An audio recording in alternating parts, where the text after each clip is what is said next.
Welcome back. You are watching and listening to Breakfast with Patrick and Ellie. Let's take a look at today's front pages. OK, so what we got? We've got the Times. They're leading with Rishi Sunak's plans to lure early retirees back into work, with the headline, over 50s encouraged to end early retirement. The Telegraph leads with the rise in defence spending, with an estimated £1 billion extra needed for the Ministry of Defence to avoid real-term cuts over the next 2 years. We're off to The Guardian now, who stay on the topic of strikes and how unions are reportedly accusing ministers of causing festive travel chaos. The Daily Mail takes a different angle on strikes, claiming that the NHS are wasting millions on woke non-jobs as frontline workers strike for better pay.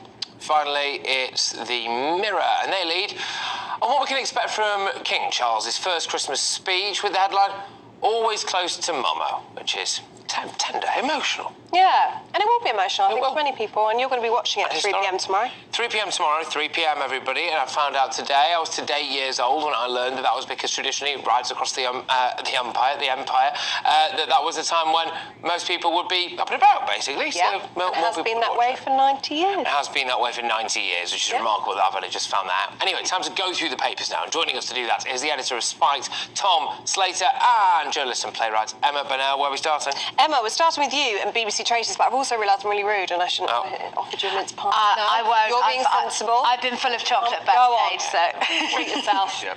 Get that. So, let's start with you then, Emma, shall we? With The Star, BBC Traitors. Everyone's talking about this. Oh my God, it was so good. I could not stop watching it. I just got so into it, it is. I think it's been the appointment TV of the year. Absolutely fantastic stuff. Yeah, what is it? So this group of people were taken to a castle in Scotland, and then 3 of them were told that they were traitors, and the rest of them were called faithfuls. And the traitors had to try and every night they got to murder someone, and then every night they had to sit at a round table, and everyone got together and said, "We think you're a traitor. You have to leave." And then the person revealed whether they were or were not a traitor, and it was so human and intriguing, and people were playing and backstabbing and forming alliances and making terrible decisions, and they won lots of money in tasks every day. And the idea was, at the end, they would stop the game when they thought they'd got rid of all the traitors, and if that was the case that they had, they would split the money, but if a traitor had remained, they would have got all of the money. And it was so intriguing, and the characters in it were extraordinary. And the story that we're talking about it on the back of, one of the finalists who did win the money was a woman with dwarfism. Okay. And she was, and there were, it was incredibly diverse cast, really, really interesting, everyone putting something into it. And watching Meryl on a speedboat, just zipping around, just absolutely having the time of her life. She was fantastic. And she says in the story that she wanted to be an advocate for people being with... But was she a traitor, though? I'm not going to reveal that, because Ellie hasn't watched it yet. I want to watch it. And if I tell you that, then you'll know whether... Oh, I see. Now, the watching audience do know who the traitors are, but if I tell you that, we'll spoil the ending for you. Okay. Well, there we go. I must say, Twitter last night was rife with traitors. Absolutely. I wonder what got on. Yeah, it's taken the country by storm. There will not be many babies named Wilf coming up, I'm telling you that much. Really? Okay. What have we got next, Tom Slater? Bird Box turned to a speed cam. So there was a village in Nottinghamshire who was getting increasingly frustrated about people breaking the 30-mile-an-hour limit on the local roads. So what he decided to take matters into his own hands, took a bird box, painted it to look like a speed camera, and stuck it on top of the pole. So it's quite a good idea, actually. Absolutely. Well, this reminds me of a couple of speed camera related stories. There was a lady who was sick and tired of people speeding down her road, so she used to take a hairdryer out and stand in high vis. Amazing.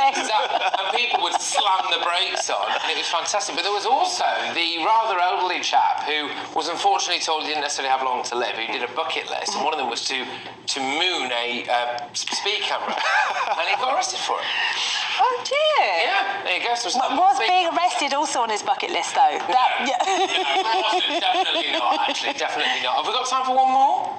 the I think we news? do, yeah. do Can't hear anything, but I'm going to make Okay, you... yes, we do. We do, and it's about Dolly Parton. Who Yeah. I love. Tell us about So I adore Dolly Dolly Parton. She is Parton. absolutely fantastic. And in 2015, apparently, she put an unreleased song in a time capsule, and it will not be opened up until she's 99, which is will be 30 years after that. So. Yeah. I can't do that, but 2035, something like that. But not for a long time. And she's, she's desperate for people to hear it. She says it's a great song, and she can't wait for us all to hear it. But I just think the idea of there still being Dolly Parton songs in 2035 is a wonderful, wonderful thought. That's something to look forward to, isn't it? It is. Tom, are you a fan of Dolly Parton? I never thought you'd be asked this on the telly. No. I'm not as acquainted with the back catalogue as I'd like to be, but after that ringing endorsement from Emma, I'm going to rectify that stuff. Absolutely incredible. And her appearance at Glastonbury a few years ago was stunning. Absolutely Legendary. Amazing. We'll be treated as the warblings of Elton John this year, won't we? Next year. Anyway, there we go. Yeah. Sorry if there's a lot of Elton fans out there. Just think it's time for him to hang up his piano. Oh, don't say that. Oh, it is.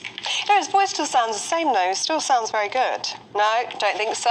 Oh, controversy. Not for me. Right, well, moving on. Well, you two have been fabulous Thank this you. morning. Thank you. Thank you so much. Merry Christmas. Merry Christmas. And what are your plans? Going back home to Christmas. Going back home. Where's home? The suburbs, northwest Okay, London. well, enjoy. Burbs, not far at all. The Burbs. Madlands. And you are? I'm with my brother-in-law's a chef, so he's cooking our Christmas dinner tomorrow, and I'm doing a crisis shift again tonight. Oh, you're very good. You're very good. Well done, Merry you. Christmas to both of you. Merry Christmas. Thank you for this Fantastic. morning. You've been fabulous.